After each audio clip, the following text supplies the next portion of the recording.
Carl Whitland, 30 anos entre os mortos, da Faculdade de Medicina de Chicago.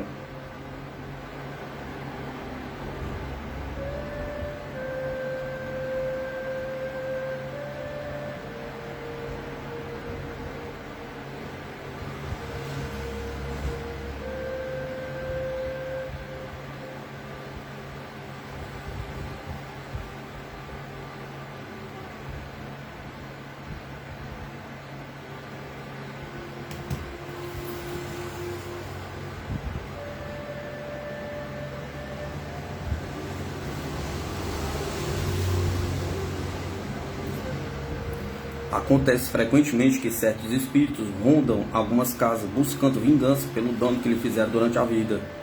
Estando a senhora Wickland e eu em Escolzinho, celebramos um círculo psíquico na casa de uns amigos, e a senhora Wickland sentiu-se dominada pelo espírito de um homem que disse ter sido assassinado pelo dono de uma pedreira que havia ali perto. Afirmou que continuava vivendo na casa que o proprietário possuía junto à mesma. O espírito começou a rir perversamente e exclamou: "Me matou, mas como estou me vingando?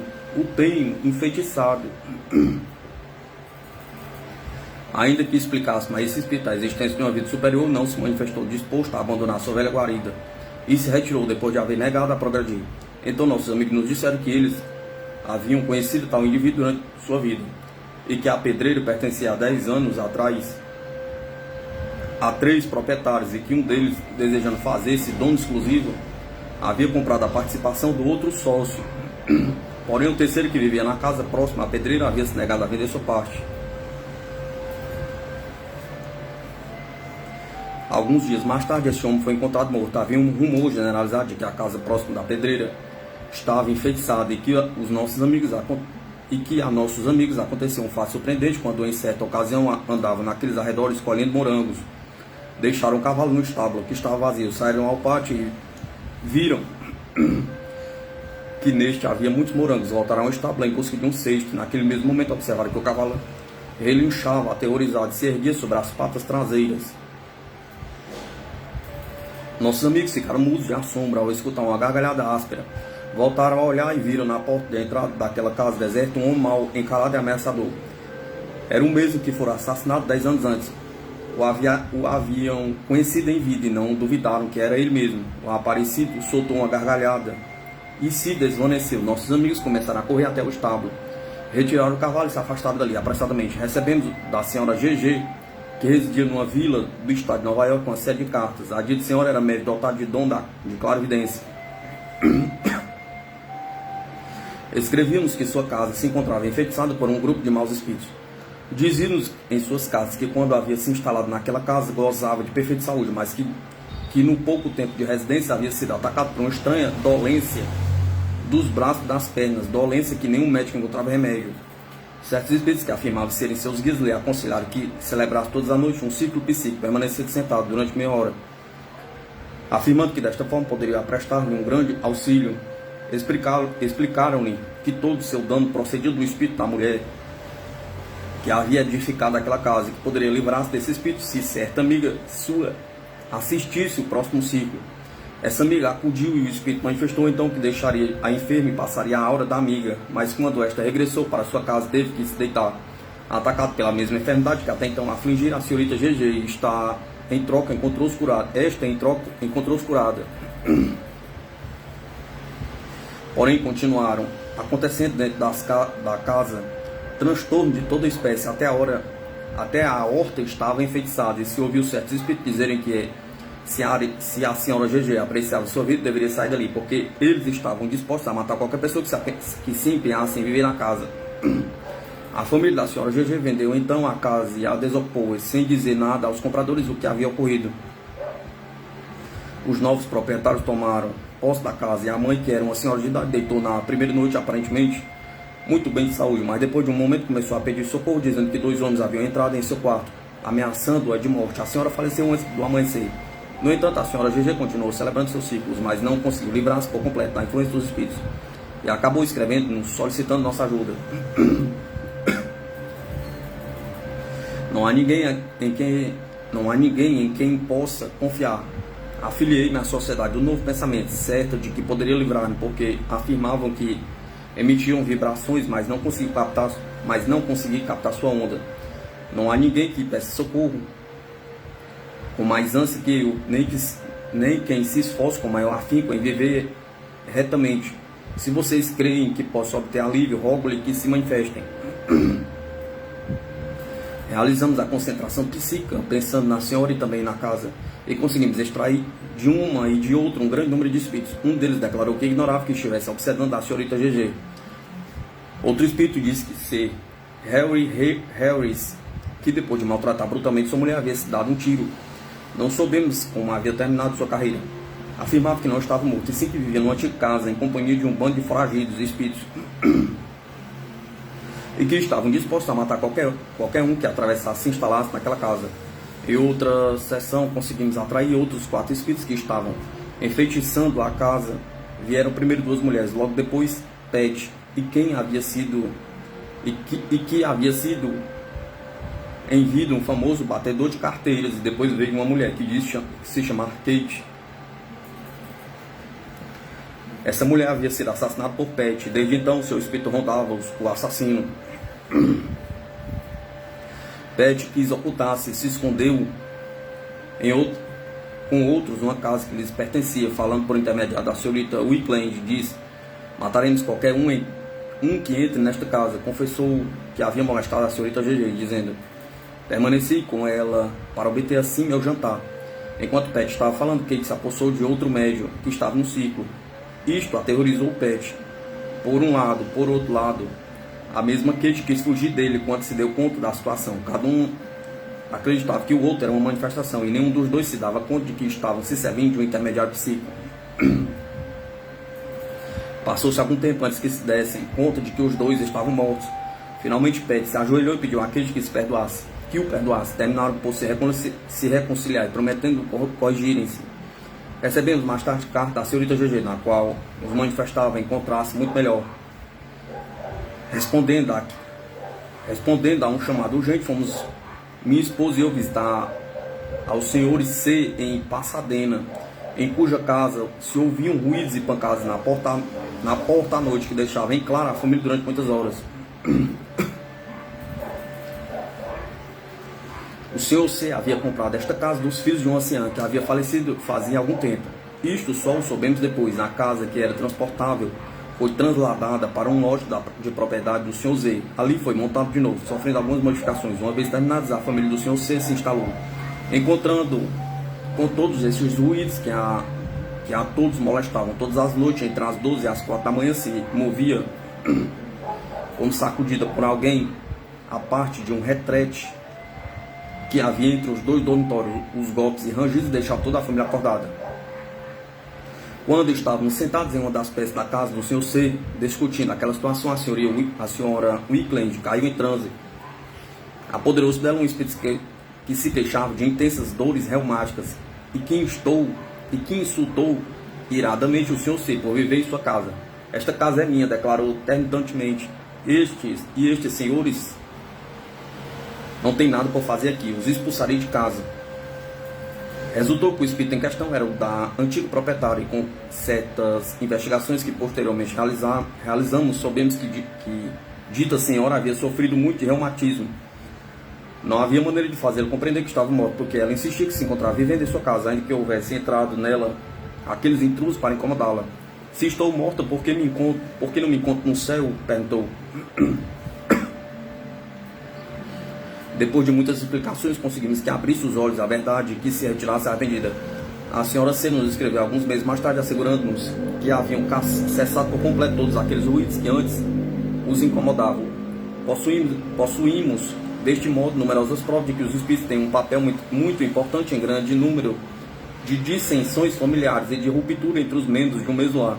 Veio até nós um enfermo, a senhorita S1, que afirmou ser a segunda esposa de um granjeiro de Dakota e que procedia de um dos estados do norte. Pouco depois do nascimento de seu primeiro filho, começaram a manifestar-se nela impulso de fugir de casa e vagar em aventuras. Quando a traziam de novo para casa e perguntavam acerca de sua conduta, limitava-se a dar respostas imprecisas, insistindo unicamente que seu marido, que era um granjeiro muito formal e moderado, era-lhe infiel.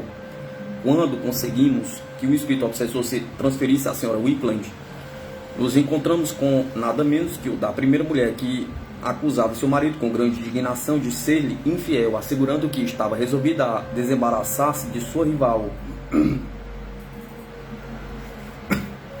Acontece que havia permanecido na mesa grande depois de seu falecimento, sem adquirir consciência de sua morte e sem dar-se conta de que a que chamava de rival era a segunda esposa do seu marido. Depois que lhe demos explicações convenientes e que abriu os olhos à verdade, retirou-se a enferma e pôde voltar para sua casa em Dakota.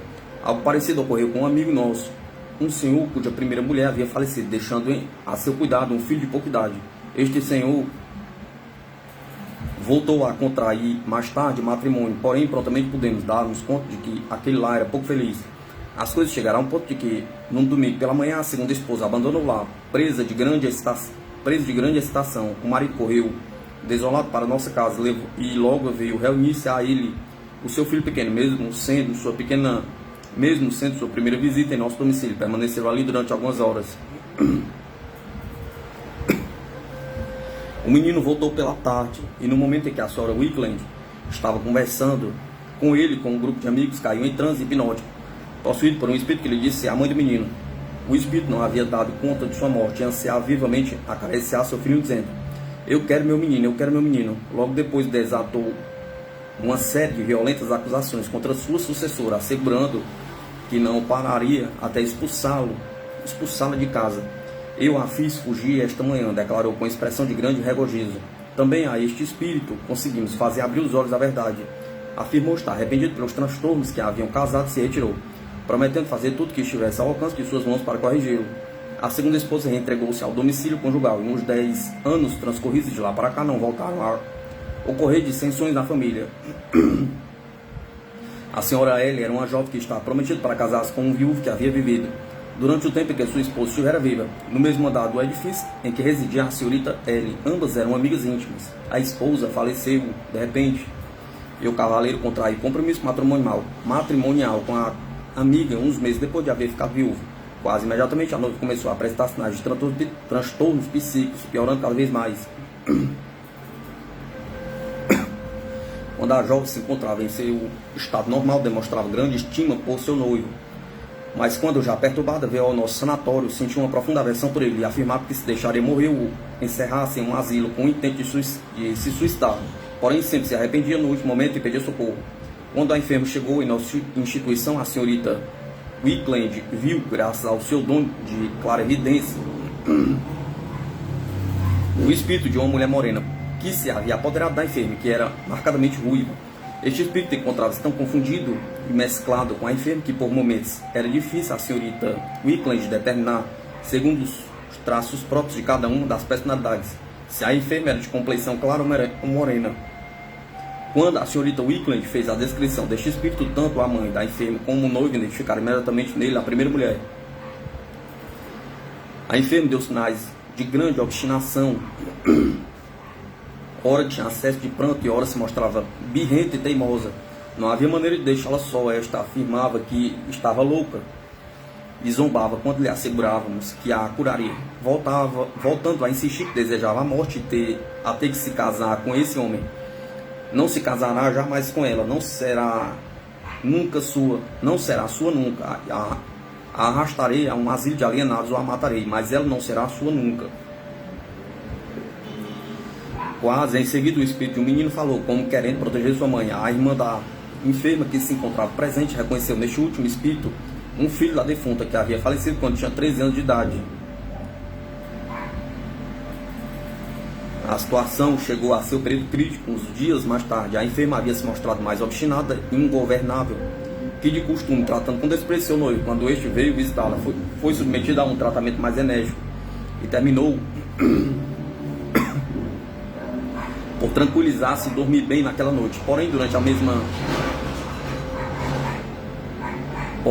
a mesma, a senhora Wickland se viu transtornada com a presença de um espírito que a incomodou até as 4 horas da madrugada. Nesta hora caiu em completo transe hipnótico e sob a influência da última esposa daquele homem. A enviarei a um manicômio, a matarei, declarou. Ao término de muitas explicações direcionadas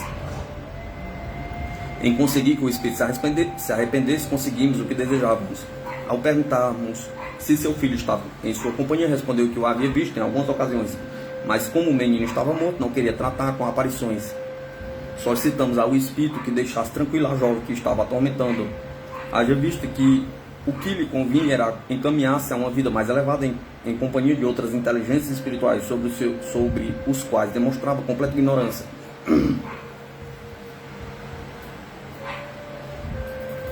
Mesmo depois de arrependida de sua conduta, manifestou o desejo de permanecer num plano da vida terrestre, mas acabou por consentir em retirar-se, deixando de molestar a enferma. Logo manifestou que se sentia muito fraca e que entrava em agonia. Esta sensação de agonia apresenta-se com frequência quando os espíritos se dão conta de sua verdadeira situação.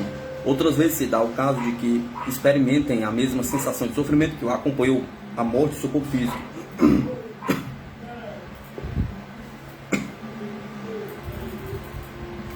A angústia do espírito se viu intensificada com calafrios e violentos acessos de tosse. Ao término de uma penosa pseudo-agonia, se retirou. O viúvo e a mãe da enferma afirmaram que todos esses sintomas se haviam produzido durante a agonia da defunta, que falecera em consequência de uma pneumonia. A enferma sarou de pronto, podendo sair de nossa instituição e contrair matrimônio, no qual ambos os esposos parecem felizes.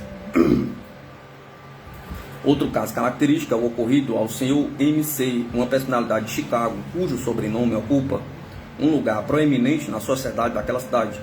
Este cavalheiro começou de repente a conduzir-se de uma maneira estranha, evitava o trato com os membros de sua família, manifestou à sua mulher e a seus parentes que não queria ter nenhuma relação com eles, porque desejava viver em um plano de vida mais elevado. Um certo dia fez suas malas e abandonou seu domicílio, instalando-se em um dos bairros mais baixos da cidade. Nós não havíamos visto jamais este cavalheiro, mas um parente seu que tinha notícia dos trabalhos a que nós nos dedicávamos pediu-nos que concentrássemos nosso pensamento nele durante nosso próximo ciclo psíquico. Assim o fizemos, podendo atrair a nosso ciclo um espírito que adunou da senhora Wickland. Depois de muitas instâncias, nos deu o seu nome completo, confessando que havia sido a primeira esposa do senhor MC e nos contou toda a sua história. Havia conhecido o senhor MC em Chicago durante a exposição mundial e haviam vivido durante algum tempo juntos, sem as formalidades matrimoniais, até que seus parentes descobriram esta situação e os obrigaram a legalizá-la. A jovem foi recebida na boa sociedade, mas como era de um caráter frívolo e inquieto, não foi feliz em sua vida matrimonial. Certo dia fugiu de seu marido e viajou para o oeste, entrando em uma casa de má reputação, ainda que às vezes lamentasse a loucura de sua conduta. Seguiu não bastante aquele gênero de vida, adquiriu o vício da morfina e acabou suicidando-se. Depois da morte, voltou ao lado de seu esposo, e quando este contraiu novo matrimônio, sentiu-se profundamente ofendido. Se dedicou a influenciá-lo até obrigá-lo a abandonar sua mulher e seu filho, indo viver no bairro em que ela se sentia mais à vontade. Conseguimos convencê-lo do grande dano que havia feito, apoderando-se dessa maneira do seu antigo marido, e depois que abriu os olhos à verdade e compreendeu os progressos que a esperavam no mundo espiritual.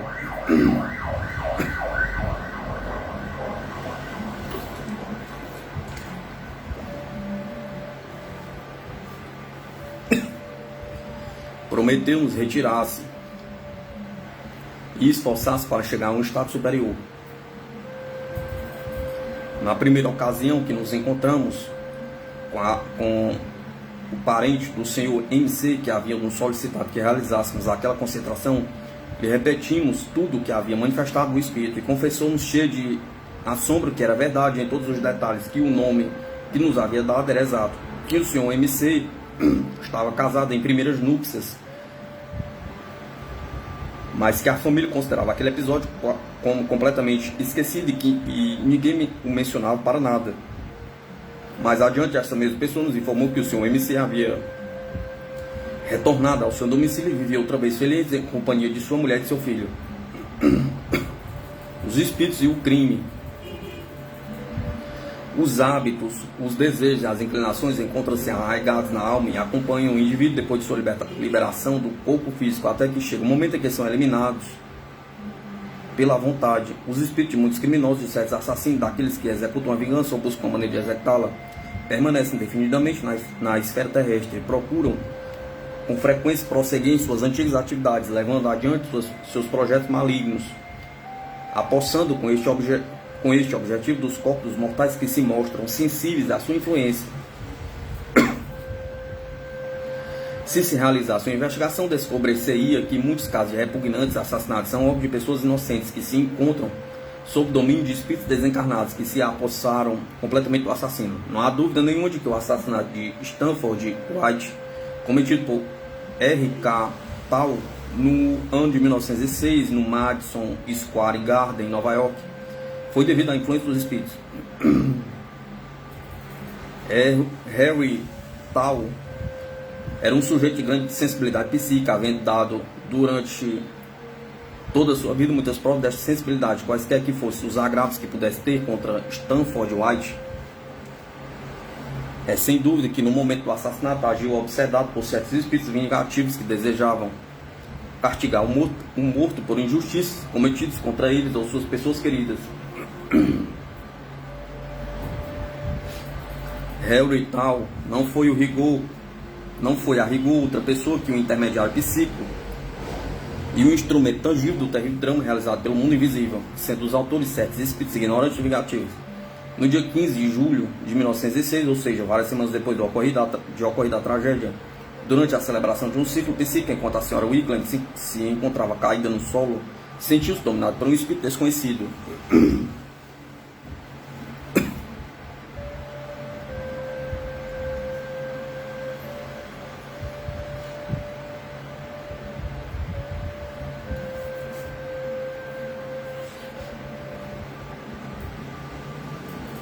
Colocamos então a forma visível de minha mulher em uma cadeira e comecei a interrogar a inteligência que a dominava. O espírito desconhecido se opôs vigorosamente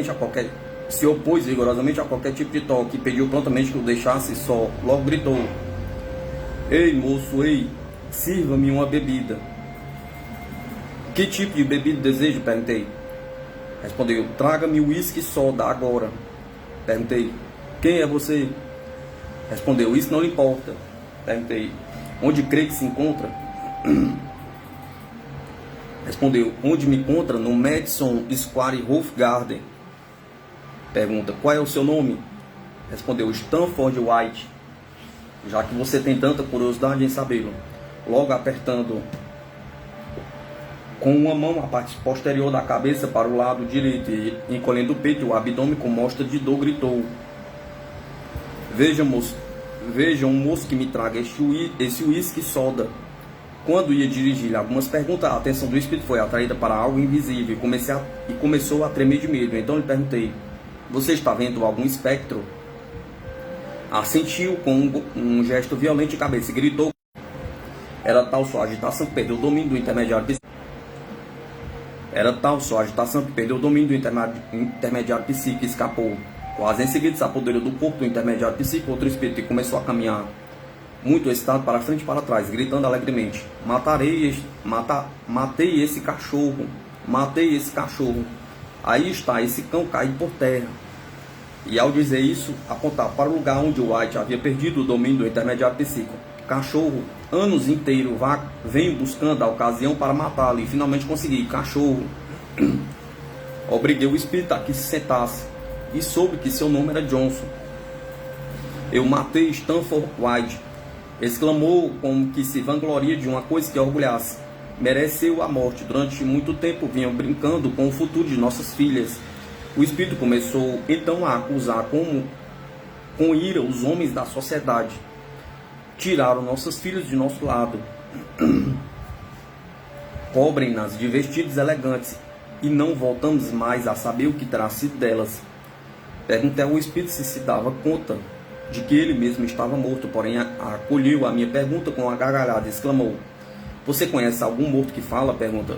"O médico me disse, em efeito, que eu estava tuberculoso e que morreria logo, mas não morri. Nunca em minha vida me senti melhor." Quando lhe pedi que se fixasse no que ele acreditava que eram suas mãos, pés e roupas, perguntei o que significava que ele um homem se houvesse apossado do corpo de uma mulher. Logo, após longas discussões, pôde convencer ao intrigado espírito da realidade de seu trânsito e logo se foi, completamente arrependido. Ato contínuo, entrou em posse do intermediário psíquico uma terceira entidade, mas esta sabia que era um espírito que se apossava temporariamente de um corpo que pertencia a outra pessoa. Sou o pai de Harry tal, salve meu filho, salve meu filho. Harry não é culpado. Não o eletrocutarão. Os acontecimentos posteriores demonstram a certeza dessa assertiva. Harry é sensível às influências dos espíritos e tem sido durante toda a sua vida. Sempre foi desordenado e tão excitado que não nos atrevíamos a corrigi-lo. Temeroso que ficasse louco. No entanto, agora é que compreendo o nosso erro. Enquanto permaneci em meu corpo físico, não consegui compreender as causas que produziam a estranha conduta de Harry, mas agora que me encontro no plano espiritual da vida, compreendo que foi sempre um instrumento que os espíritos egoístas e apegados até manejavam ao seu capricho. Quando matou Stanford White, encontrava-se obsedado por espíritos sedentos de vingança. Tenho procurado pôr-me em comunicação com o mundo exterior por todos os meios possíveis para dizer às pessoas que Harry não é louco, mas sim um sensitivo psíquico. Salvem meu filho, salvem-no, suplicava insistentemente. E que você quer que façamos? Perguntamos. Façam um favor de escrever a minha mulher e a meu advogado, o Sr. Olcott. Nem minha mulher, nem eu sabíamos que o Sr. Olcott havia sido advogado do Sr. Tal, mas logo podemos comprovar a verdade deste fato. Digam-lhes tudo isto que ouviram aqui, tudo que lhe disse, instruam-nos para que compreendam e se convençam da verdadeira situação de Harry. Prometemos cumprir seus desejos. E então o espírito se retirou. Durante a noite seguinte, 16 de julho, acudiu outro espírito que parecia buscar alguém e perguntou: aonde foram os demais companheiros? Também esse espírito censurou duramente os homens da boa sociedade em geral e condenou em particular a ligeireza dos jovens. Os ricos levam nossas moças para seus antros, tiram-nas do cenário e desse momento em diante as moças desconhecem seus pais, merecem um bom castigo, declarou, sublinhando suas palavras com gestos apropriados. Este espírito encontrava-se possuído de uma excitação mental tão grande que perdeu o domínio do intermediário psíquico antes que pudesse dirigir-lhe certas perguntas concretas. Em 10 de fevereiro de 1907, o espírito do Sr. Tal voltou outra vez e reiterou a afirmação de que Harry era um sensitivo psíquico que se encontrava com frequência sujeito à influência dos espíritos maléficos. Insistiu deste modo na urgência de convencer a humanidade da necessidade de estudar este assunto da influência dos espíritos com todo o interesse que merece, afirmando que se examinasse detidamente este problema se evitaria grandes sofrimentos, tanto aos espíritos quanto aos homens, que são suas vítimas infortunadas. É tão evidente que Richard Evans, enforcado em Chicago no ano de 1906 pelo assassinato da senhora Bessie Hollister, foi vítima de influências estranhas que os alienistas, criminalistas e psicólogos declararam em comum que Ives era inocente, que se havia confessado ser autor do crime ou havia feito sob a sugestão hipnótica de alguma pessoa desconhecida. Ives fez duas declarações distintas. Em uma delas confessava seu crime e com um olhar estranho parecido com o de um transe hipnótico. Afirmou que um homem muito grande o havia obrigado a realizar aquele ato, mas em outros momentos negou veementemente. Hugo Munsterg, MD, professor de psicologia da Universidade de Harvard, descreveu em junho de 1906 traços de um caso interessante, ainda que bastante claro, de dissociação da personalidade da autossugestão. No século XVII, queimavam-se as bruxas por confissões semelhantes. De lá para cá, não progrediu muito o vulgo do estudo das aberrações mentais. O professor William James de Harvard escreveu também: culpável ou não, parece seguro que Ives se encontrava em um estado de personalidade dissociada. Durante aqueles dias desgraçados não era o mesmo, e sim vítima de uma dessas estranhas alterações da personalidade, sugeridas ou espontâneas, tão correntes por sujeitos predispostos a elas. Daremos em continuação a experiência que teve lugar posteriormente. Experiência realizada no dia 7 de março de 1907. Espírito Richard Evans, intermediário psíquico, senhorita Wickland.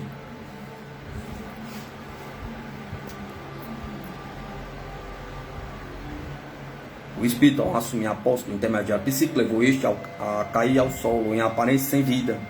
É só ao término de meia hora de enérgicos esforços conseguimos que a inteligência adquirisse consciência de si mesmo. Deixe-me só, gemeu. Querem me enforcar outra vez? Perguntou.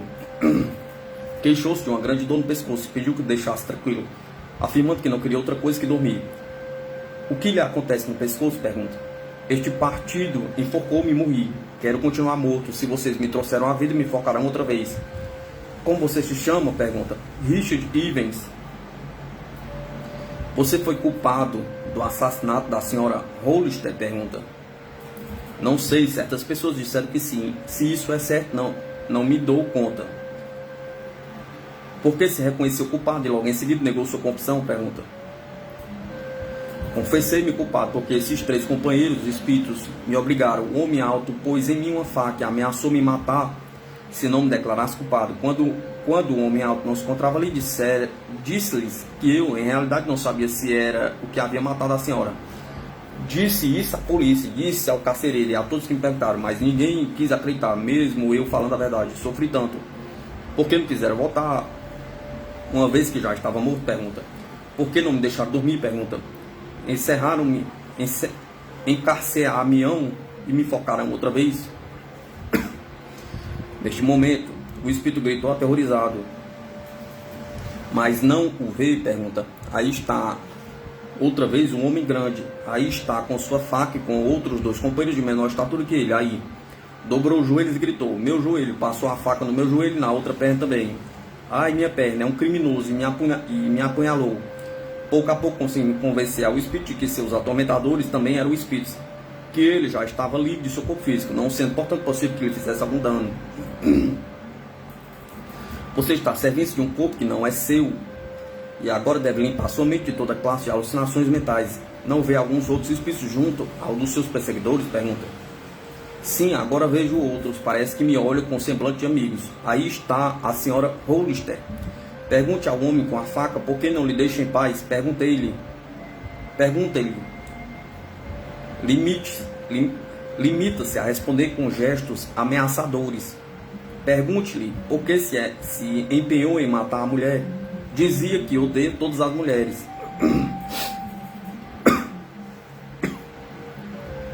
Deteve-se bruscamente e pareceu que assistia com a alma.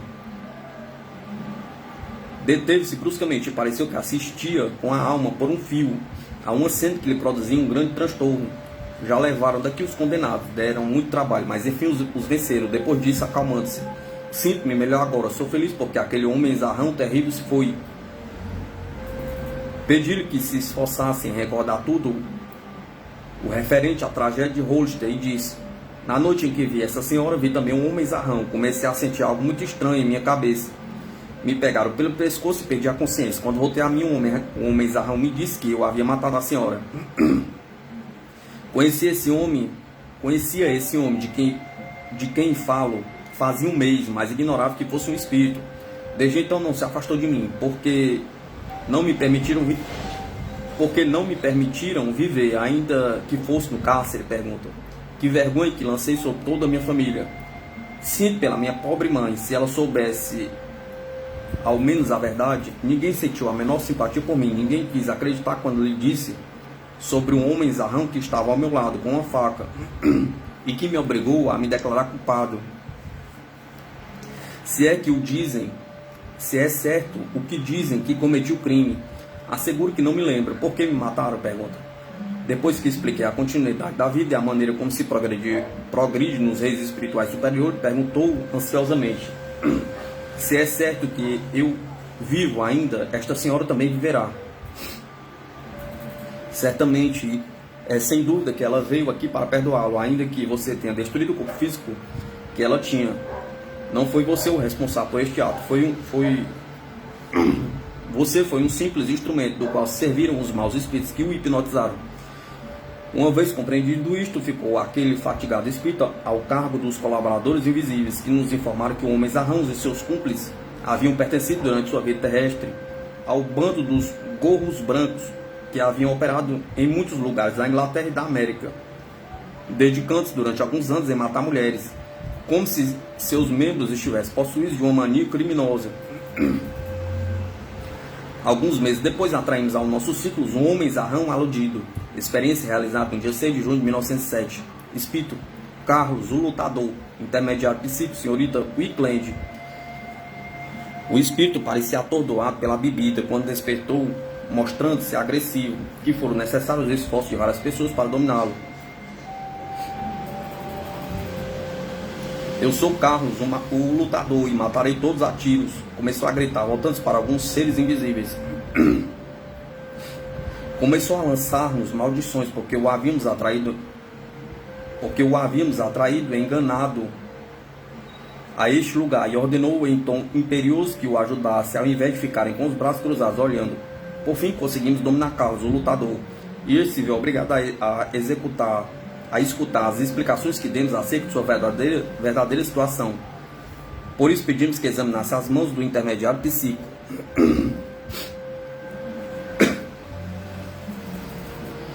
Ao ver o que ele acreditava ser sua mão era a de uma mulher, se jogou para trás, aterrorizado, e exclamou: tirem daqui essa mão, levem-na, não quero vê-la mais. Perguntando acerca da história referente à mão da mulher assassinada, declarou: não direi jamais, antes a morte. Aí está seu rosto também, e a mão que eu cortei para ficar com um anel de brilhantes. Desde então me perseguem sem dar-me um momento de sossego. Dirigiu seu olhar ao redor e pareceu que via uma grande reunião de espectadores. Vejo todos os rostos, é porque sou eu que matou todos? Pergunta. E por que vem me acusar? Pergunta. Aí está este rapaz. Esse também parece que me persegue, ainda que tenha sido enforcado. Ivens, fui eu que matou a mulher, mas o obriguei a confessar-se culpado para salvar minha pele. Porém, aguarde, que já lhe darei um jeito assim que sair daqui. Vou cortá-los em pedacinhos. Porém, Carlos, o lutador, compreendeu enfim que sua resistência era inútil, que havia chegado a hora de que terminasse seus roubos e assassinatos. Falou de sua hedionda carreira de crimes e disse que havia matado por espírito de vingança, que roubava para comprar o uísque, que bebia para afogar os remorsos e escapar dos espectros, e constantemente o perseguia. Contou-nos que em criança havia sido feliz quando sua mãe veio, mas que depois de sua morte havia tido uma madrasta que o havia maltratado tão impiedosamente que foi muitas vezes obrigado a sair de sua casa chorando, onde se ajoelhava e pedia proteção à sua mãe. Isto exasperava sua madrasta, que se via acometida por um caso de ciúmes. Em consequência, sem fazer caso dos protestos de um pai de caráter fraco, o golpeava furiosamente, proibindo até mencionar o nome de sua mãe. Os maus tratos da madrasta chegaram a tal extremo que o menino foi acumulando um ódio cego dela e chegou a jurar que, quando fosse maior, mataria quantas mulheres pudesse. E como jurou, o fez, levando em efeito seus propósitos criminosos, dedicando sua vida inteira a idear e perpetrar quantas atrocidades e crimes lhe fosse possível, escolhendo por regra geral suas vítimas entre as mulheres. Faleceu no ano de 1870, durante uma furiosa briga com seus companheiros de crime. Mas não se deu conta de que havia perdido seu corpo físico. Durante muitos anos continuou vangloriando seus crimes, sempre enganando a polícia. Uma vez pretendi assassinar um policial em Boston, mas quando me coloquei furtivamente atrás dele, lhe dei um golpe na cabeça com uma clava. Esta atravessou a cabeça de um lado a outro, sem lhe causar ferimento algum, nem sequer voltou-se para olhar. Naquele momento o espírito acreditou que iria cair nas mãos das autoridades, pois manifestou que estava disposto a se entregar para fugir dos rostos de suas vítimas, que o perseguiam constantemente. Preferia ir ao inferno a sofrer este tormento. Enquanto nós lhe explicávamos a lei de causa e efeito e as condições em que o mundo dos espíritos é governado, Carlos viu que sua mãe estava ao seu lado. Esta aparição produziu um efeito angustiante. O criminoso, empedernido, se encolheu no assento e começou a chorar lastimosamente, enquanto sua mãe o exortava a ir até ela para aprender a maneira de expiar seus crimes. Angustiado pelo sentimento de culpabilidade e pelo remordimento, gritava covardemente: não posso ir consigo, minha mãe querida. Não me peça que vá consigo. Você deve voltar ao céu, pois estou destinado ao inferno, onde me cortarão em pedacinhos, em cujos fogos hei de arder. Porém, o amor maternal prevaleceu. O espírito humilde, arrependido, foi atrás de sua mãe. No ano de 1894, Harry Hayward foi enforcado em Minnesota. Era malvado, bem apessoado, muito afeiçoado a belas mulheres e a vida alegre, e mandou um assassino de aluguel matar sua namorada. Todo o tempo em que permaneceu no cárcere, esperando que chegasse o momento da execução da sentença, conservou uma atitude despreocupada, jogando cartas com seu carcereiro com a maior naturalidade, pedindo sempre que houvesse uma ocasião que lhe servisse sorvete, que era sua bebida favorita. Em uma ocasião disse ao carcereiro: quando for ao inferno para onde vou agora, farei com que lhe sirvam sorvete à vontade. Ainda que não tivesse relação alguma com esse indivíduo, enviei-lhe nesses dias um livro e vários impressos que tratavam do mundo espiritual. Em 27 de fevereiro de 1908, uma enfermeira pediu-nos que nos concentrássemos num ciclo psíquico, pensando na senhora M.C.A., que era uma enferma que ela assistia e que apresentava fortes sintomas de invalidez psíquica, de abatimento de uma enfermidade crônica que a enferma atribuía à obsessão do mundo espiritual. A enfermeira pertencia à categoria de pessoas sensitivas psíquicas e deduziu que muitas das ideias incontroláveis que dominavam sua enferma eram produzidas por algum espírito obsessor. Em várias ocasiões intentou desalojar ela mesma o intruso. Certo dia, a senhora M.C.A. sentiu-se acometida de um forte desejo de beber sorvete feito em casa, sendo que ordinariamente nunca havia pedido essa bebida. Quando a enfermeira entrou no quarto com o sorvete, experimentou uma súbita sensação de que alguém havia se precipitado sobre ela, e quase em seguida sucedeu a primeira sensação, outra de sufoco, que a obrigou a sair do quarto. Quando se tranquilizou, voltou a entrar no aposento, convencida agora da presença de um espírito. Abriu de pá em pá uma janela e ordenou em voz baixa que qualquer ser estranho que ali se encontrasse, que abandonasse a casa. A enfermeira e a senhora M.C.A. ocorreram aquela noite ao nosso círculo psíquico. O espírito obsessor queixou-se em seguida de grandes dores no pescoço, explicando-nos que o havia quebrado quando o enforcaram. Disse-nos que se chamava Harry Hayward. Vocês poderiam servir-me um pouco de sorvete? Perguntou. Faz tempo que não faço mais do que buscar essa bebida. Hoje estive ao ponto de prová-la, mas não consegui apoderar-me dela. Uma mulher me lançou longe, jogou-me pela janela. Não há graça alguma que uma mulher me atire pela janela. Hayward compreendia que ele era um espírito que andava rondando a terra. E quando nós lhe perguntamos como havia se inteirado da existência da vida espiritual, nos respondeu que havia lido, enquanto estava no cárcere, alguns impressos de uma pessoa desconhecida, que uma pessoa desconhecida lhe havia enviado. Queixou-se que em qualquer parte que se apresentasse, ninguém reparava nele. Que havia ocorrido sentar-se em um trem e chegar ao mesmo compartimento uma pessoa, sentar-se sobre seus joelhos e ter ele ficado ali, impossibilitado de mover-se. Deu sinais de grande satisfação por poder entabular de novo conversação com pessoas, e dirigiu-nos numerosas perguntas acerca das distintas pessoas que interviram em seu processo e em sua execução. Perguntou-nos com um interesse especial pelo carcereiro com a qual havia jogado cartas tanto tempo. Tinha a impressão de que este carcereiro havia morrido algum tempo antes, e assim o disse ao espírito, indicando-lhe que era bem possível que pudesse vê-lo no mundo dos espíritos.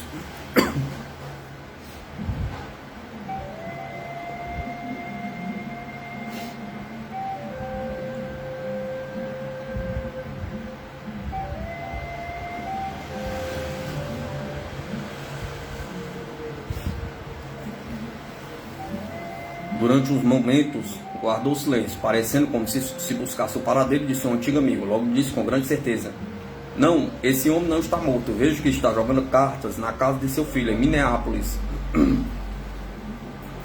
Foi fácil ensinar Hayward acerca da vida superior, e se retirou manifestando-se muito desejoso de progredir no mundo espiritual.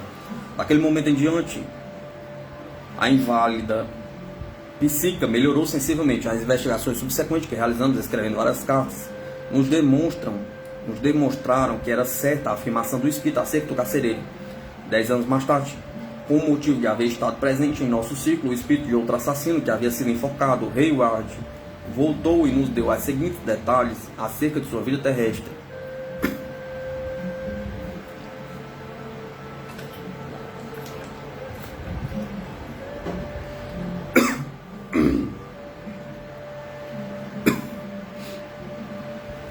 Experiência realizada no dia 21 de setembro de 1918. Espírito Harry Hayward, intermediário psíquico, senhorita Wickland. Venho aqui porque gostaria de dizer algo. Tenho estado no mesmo barco que o companheiro que me procedeu no uso da palavra. Quero falar no mesmo plano. Sinto-me bem menos melhor que ele. Eu era mais esclarecido e meu castigo foi por isso mais duro. Havia recebido uma educação completa e tinha todo o dinheiro que necessitava, mas não me conformava com isso.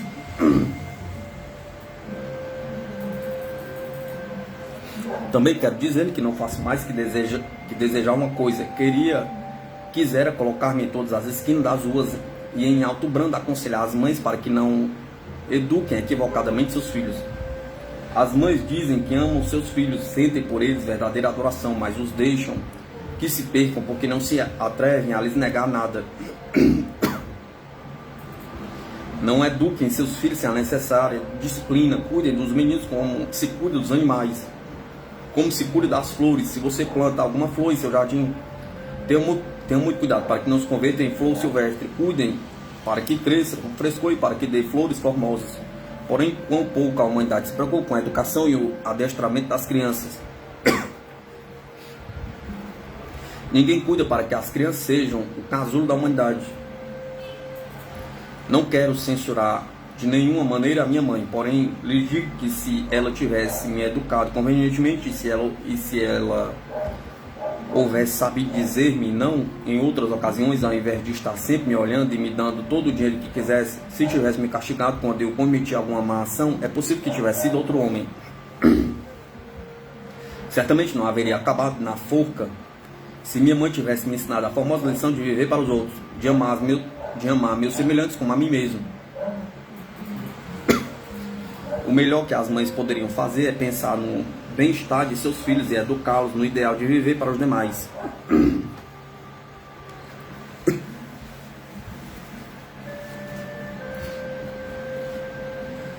Era muito dedicada a todos os esportes.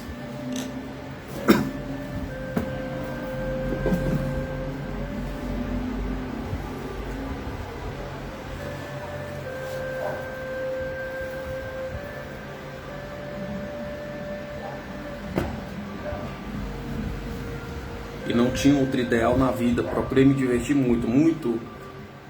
Fui muito apegado às mulheres e cheguei um momento em que gastei mais dinheiro do que o meu pai me dava.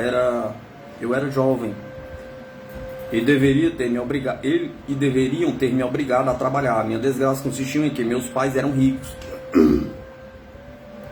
Pensaram que o trabalho era para minha desonra.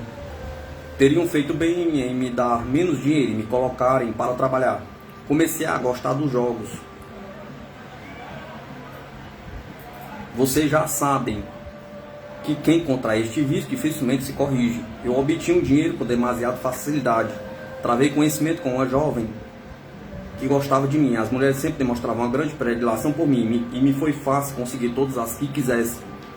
A jovem de que falo estava enamorada de mim, mas minha afeição a ela devia-se ao dinheiro que lhe tirava, chegando ao ponto de fazê-la contrair um seguro de vida no valor de $10.000 em meu favor. Eu tinha uma ideia. Se ela morresse assassinada por outra pessoa, ninguém desconfiaria de mim e poderia ficar com dinheiro. Concebi um plano audaz, contratei um homem que se comprometeu a matá-la. Durante as horas em que devia cometer o crime, fui ao teatro com outra moça, a fim de que ninguém pudesse me culpar do que ia acontecer. O homem que eu havia contratado deveria levá-la a passeio em uma carruagem em direção ao lago Calhoun. E durante essa execução a mataria. Quando estiveram no meio do bosque, matou-a efetivamente, voltou para sua casa. Como havia estado no teatro, a jovem se encontrava em minha companhia, poderia testemunhar que não era possível que me encontrasse no local do crime. Mas era tal a ânsia que eu tinha a possar do dinheiro do seguro que não me ocorreu pensar no efeito que poderia produzir o fato de apresentar-me no escritório da seguradora quase em seguida ao assassinato. Esta minha atitude despertou suspeitas e acabaram por meter-me no cárcere. Se tivesse esperado 1 ou 2 semanas, não teria suspeitado de mim. Detiveram-me. Era tão cego o amor que minha mãe sentia por mim que chegou a culpar pelo assassino meu outro irmão, que estava casado e tinha 2 filhos. O processo custou aos meus pais muito dinheiro e se passaram muitos meses até que algo ficasse esclarecido. Meus pais não conseguiam decidir se seria o Ed ou se seria eu, o que deveria ir para a forca espiar o crime.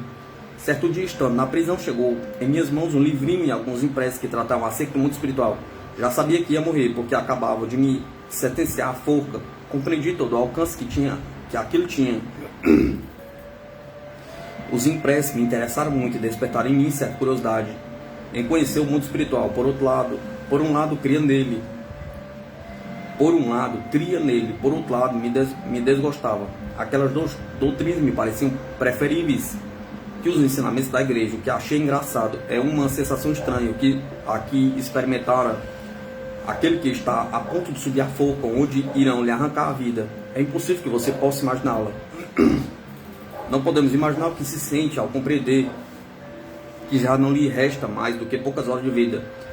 Mas aquela mensagem que um desconhecido me enviou reanimou em parte minha coragem. Acreditei possível que o que ali assegurava de que só o corpo pereceria, mas não o espírito. Por isso reuni toda a minha coragem no último momento, desejoso de ver o que havia mais além. Quero agradecer a quem me enviou aquele folheto, que foi o único raio de luz e de esperança que tive durante meus últimos dias. Quando compreendi que havia abandonado meu corpo, a primeira coisa que pensei foi isto: eu não estou morto. Fui à casa da minha mãe e lhe falei. E ela teve a sensação de minha presença. Entretanto, eu estava ainda aferrada a meu corpo e tinha a sensação de que não poderia viver sem ele. Saí rapidamente de meu corpo, mas voltei outra vez a ele. Quando meu corpo foi levado ao forno de incineração, permaneci ao seu lado, vendo como ardia. Depois disso, fiquei caminhando, sem poder encontrar um mundo espiritual. Caminhava sem trégua, de um lugar para outro. Minha predileção por mulheres bonitas continuava viva, e isso me levou a viajar. Em certo sentido, me dava perfeita conta de que havia morrido. No entanto, não conseguia compreender totalmente. Em certa ocasião, me acometeu o desejo de fazer uma viagem. Decidi realizá-la de trem. Fui à bilheteria para retirar uma passagem, mas verifiquei que não levava dinheiro. Resolvi conversar amavelmente com o empregado para convencer-lo a me dar um bilhete. Mas não fez caso algum de mim. Então pensei, perfeitamente, vou me instalar de qualquer modo no trem. E assim fiz. Sentei em um compartimento, mas antes que pudesse me dar conta, um cavalheiro alto, gordo e forte sentou-se em cima de minhas pernas. Quase fiquei louco. Quis empurrá-lo, mas senti que não podia. E o caso é que tampouco podia ficar em pé. Não tive outro remédio que aguentar o peso daquele homem, até que lhe deu vontade de sair. Desconheci o poder do pensamento, ignorava que bastava me imaginar como se estivesse longe dali. A única coisa que eu sabia era caminhar. Não havia aprendido a simples lição de que, para estar em um lugar determinado, bastava com que me visse nele com o pensamento. Ao término de algum tempo, tropecei com uma formosa dama, a senhorita MCA, e comecei a gostar dela. Antes que me desse conta, encontrei-me encerrada em sua aura magnética e não pude sair dali. Essa senhora se empenhava em não abandonar nunca o leito, e eu não tinha outro remédio que ficar ali. Certo dia ouvi que alguém me dizia desta maneira: você deve abandonar esta senhora e afastar-se daqui. Se houver algum espírito ao redor dela, que a deixe se vá. Porém, eu não tinha outro remédio que continuar ali. Gosto muito de sorvete e tinha desejo de prová-lo, por isso forcei a senhora para que o pedisse. Quando trouxer a bebida, quis me apoderar dela. Pareceu-me que entrava em contato com a mulher que trazia a bebida, e pensei que se conseguisse me agarrar bem a ela, eu apoderaria do creme gelado. Subitamente me vi dentro da senhora que trazia o sorvete. E quando tentei me apoderar da bebida, experimentei a mesma sensação de quando me enforcaram. Mas a senhora que trazia o sorvete era tão forte que antes que me desse conta, me arrojou pela janela. Não falo figuradamente, porque me atirou real e verdadeiramente. Tenho que agradecer-lhe por haver me libertado de todos estes males, e também quero agradecer do fundo do meu coração a lição que me deram então. Lição que me ajudou a compreender a beleza do mundo espiritual, que existe mais além. Volto a dizer que quisera pôr-me em todas as esquinas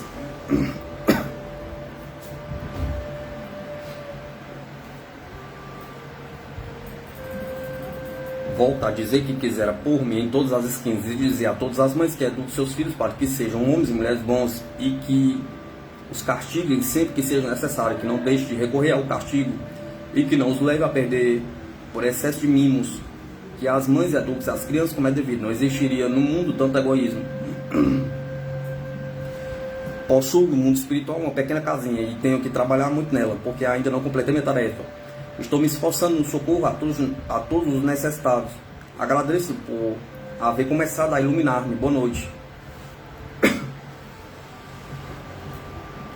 O assassino de Chicago, o assassino da garagem em Chicago, foi um criminoso de tipo distinto. Uma vítima do meio em que viveu, veio a cair em nosso círculo pouco depois de sua execução, porque seguia uma jovem que havia sido antigamente sua vizinha e que viera visitar a senhorita Whitland. Depois disto, voltou ao nosso ciclo outras vezes, com o objetivo de nos contar o que a ele vinha ocorrendo e fazer que outros espíritos apegados à terra e que passassem por transe parecido abrissem os olhos. Experiência realizada no dia 21 de setembro de 1948. Espírito Peter Neidemier, intermediário psíquico, senhorita Whitland. Venho esta noite para lhe dizer que também sou um dos que estão agradecidos, ainda que não esperassem que eu viesse. Porém sei que foram vocês que me conduziram a este estado de felicidade, do qual nunca acreditaria chegar. Durante minha vida terrestre não fui outra coisa que um animal selvagem, mas como se pode esperar que saia homens bons se não se educa convenientemente? As crianças perguntavam. A mim ninguém educou. Minha mãe era muito desorganizada, não cuidava dos seus filhos e pensava que eles aprendam a cuidar de si mesmos. Caminhei na senda do mal desde pequenino. Quando comecei a cometer pequenos furtos, minha mãe achou graça. Fui de mal a pior. Pertencia a um bando de 12 meninos. Nos fizéramos tão atrevidos e audazes que não preocupávamos com nada do que pudesse acontecer. Realizamos toda espécie de assaltos. E quanto mais avançados nesse tipo de vida, mais nos habituávamos a ela. Acabamos assaltando e matando pessoas. O resultado foi que caímos nas mãos da polícia e nos enforcaram. Sou Neidemier. Faz anos que uma jovenzinha me trouxe a este círculo. Era uma moça que eu gostava muito. Certo dia saiu de casa e decidi acompanhá-la. Não me dei conta de que em realidade havia ficado presa em sua aura. Havia permanecido em sua casa durante muito tempo, mas sem perceber que estava morto. Minha mãe era uma mulher estranha, pelo que pude compreender. Desde que me encontro no mundo dos espíritos, se encontrava obsidiada. Ninguém podia ter uma carreira com ela. Meu pai e meu irmão eram presos. Eram pessoas muito boas, mas minha mãe e eu éramos os dois lunáticos da família. A jovem a que eu me refiro anteriormente era muito boa e se esforçou sempre por me conduzir ao bom caminho. O dia em que a segui foi até a casa deste homem, o Dr. W. Entrou em uma salinha e falou com este intermediário psíquico, pelo qual estou falando agora, e vi naqueles dias coisas que jamais havia suspeitado. Não compreendi o que tudo aquilo significava. Parecia como se alguém tivesse me aferrado ali sem que pudesse escapar. Sem saber como havia acontecido, me encontrei no meio de uma reunião de pessoas. Ouvi que cantavam. De repente me vi de novo em plena vida.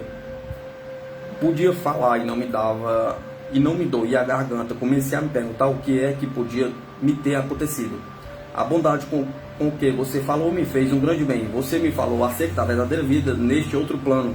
Ajudaram-me a abrir os olhos ao verdadeiro conhecimento da vida.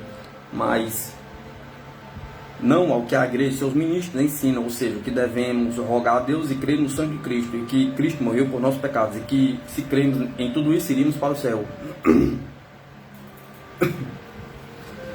Não era o mais indicado para ir por este caminho reto, porque encontraria tudo demasiadamente fácil, e não me entrava na cabeça que se pudesse ir ao céu, sem esforço algum de nossa parte. Eu sabia que não era bom, no entanto sentia em meu coração a necessidade de fazer algo, de tentar de fazer o bem por todo o mal que havia feito. Achava mais razoável esta ideia do que de saltar da minha maldade até o céu. Também me parecia em tal caso que não seria um bom exemplo. Desde que vim a este pequeno ciclo pela primeira vez, desde que me socorreram, tenho mantido minhas lutas. Já transcorreram anos desde minha primeira visita. Vou contar a que tenho me dedicado.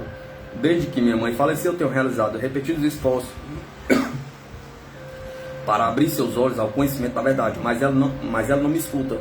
Espero que algum dia consiga despertar para a vida superior. Conforme nós, espíritos, vamos progredindo, nos elevamos de círculo em círculo. Se eu cresce que Cristo havia morrido por meus pecados, esta crença, esta fé me impediriam penetrar num ciclo do mundo superior mais elevado. Quando saí do meu corpo físico, você me aconselhou a buscar os espíritos amigos que haveriam de me ajudar. E também me disse que a primeira coisa que teria que praticar seria de ser útil aos demais. Isto me custou muito trabalho, tive que começar por dominar a mim mesmo. E é muito difícil dominar o próprio egoísmo, quando durante toda a vida não se pensou em outra coisa que se satisfazer esse egoísmo. Antes de realizar algum progresso no mundo espiritual, há que se dominar o egoísmo.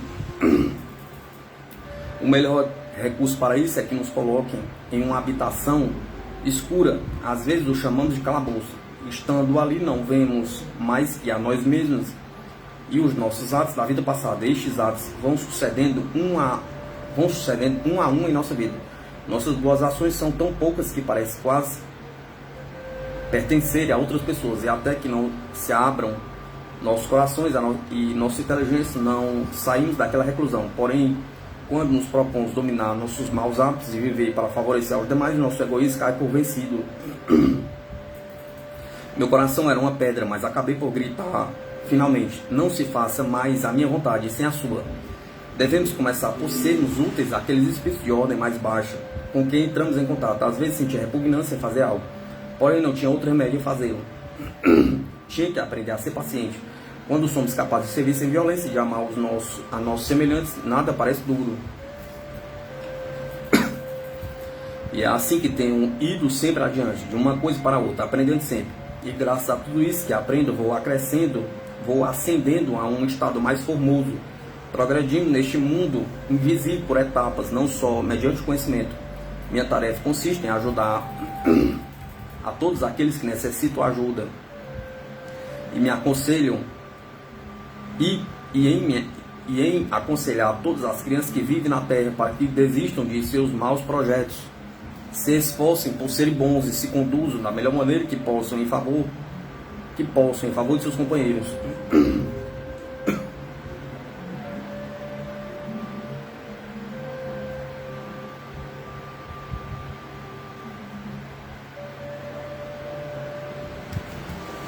Experiência realizada no dia 30 de agosto de 1922. Espírito Peter Neidmier, intermediário psíquico, senhorita Whitland. Venho aqui esta noite para lhe dizer algumas palavras. Quero agradecer por haver ajudado a me elevar a um vídeo superior. Sou Peter Neidmier. Ao mesmo tempo em que venho agradecer por haverem me ajudado, quero pedir-lhe que façam chegar meus bons pensamentos à minha mãe. Ela faleceu, mas não posso chegar até ela. Encontra-se obsidiado por um espírito maligno. Eu, que era muito sensitivo, recebia todos os maus pensamentos que ela projetava. Todos devíamos fazer um esforço para dominar estes três vícios: a inveja, o egoísmo e a ignorância. Quando se apodera de uma pessoa, convertem-na em um demônio. Sentem inveja de todos aqueles que possuem muitas coisas do que ele. E quando é egoísta, resiste em ceder aos demais qualquer coisa do que possui, guardando para si mesmo e ainda quer tudo o que pertence aos demais. Chega-se também a crer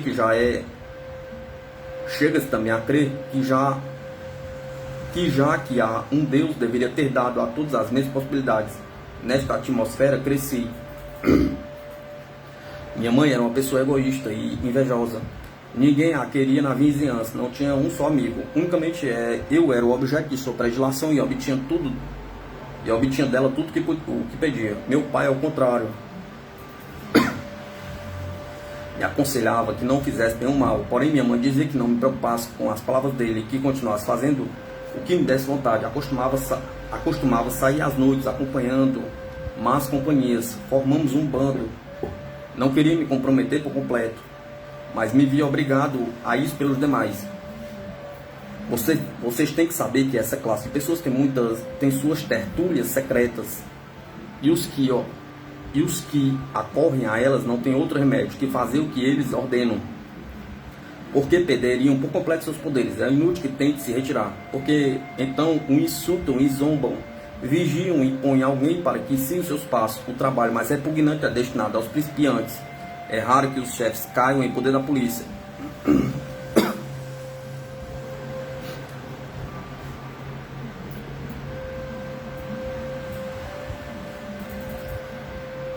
Tem uma escola onde se ensina os principiantes todo tipo de artes, mas alguns dos chefes desses bandos frequentam a alta sociedade de necessidades e se encarregam de averiguar quais são as pessoas que se pode assaltar e roubar. Vocês se admiram às vezes de que bandos de ladrões se encontram tão a par dos lugares em que pode fazer pilhagens de joias e dinheiro. São os chefes que frequentam a alta sociedade, que informam tudo aos demais. Como dispõem de muito dinheiro, seria inútil denunciá-los. Se dissesse os nomes de alguns desses chefes em Chicago, estou seguro de que não me acreditariam.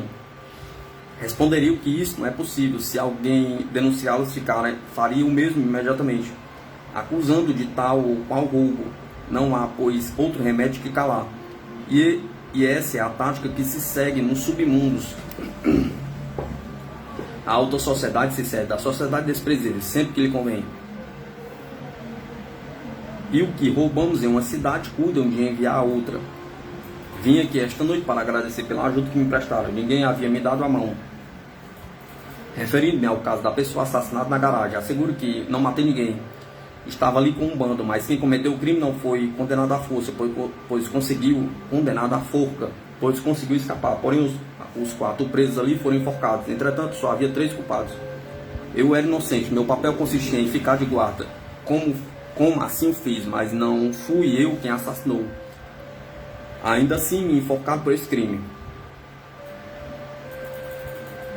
Se vocês puderem exercer alguma influência, procurem que não se enforque mais ninguém. Deixem que os acusados tenham a oportunidade de refazer sua vida, porque muitas vezes são inocentes. Assegurem-lhes boa custódia, ofereçam oportunidade para se corrigirem. Quando enforcados, conservam em seus corações nada mais que ódio e voltam ao plano terrestre para seguir cometendo danos. Apossam-se dos seres mortais e os fazem agir sob obsessão. Quando me enforcaram, meu coração transbordava de ódio e me dizia que se nascesse outra vez, eu obteria a revanche e me vingaria devidamente. Agora, em troca, procuro influenciar as pessoas para que sejam mais justas. Porém, repito que devem se esforçar para que ninguém seja enforcado. Vocês não têm o direito de matar. Todos somos filhos de Deus, todos cometemos erros e os fortes devem ajudar os fracos. Os que cometem um assassinato são castigados sem compaixão. O juiz e os jurados mostram, por acaso, compaixão para o réu assassinado? Pergunta. Por que matá-lo ao invés de dar-lhe outra oportunidade? Pergunta. Por que não falar bondosamente aos desgraçados? Pergunta. Por que não se aproximar dos presos para ensinar-lhes uma vida superior? E por que não celebrar nos cárceres círculos psíquicos para prestar-lhes ajuda? Pergunta. Quando suprimirem a pena da morte, observarão que diminuirão os assassinatos. Os condenados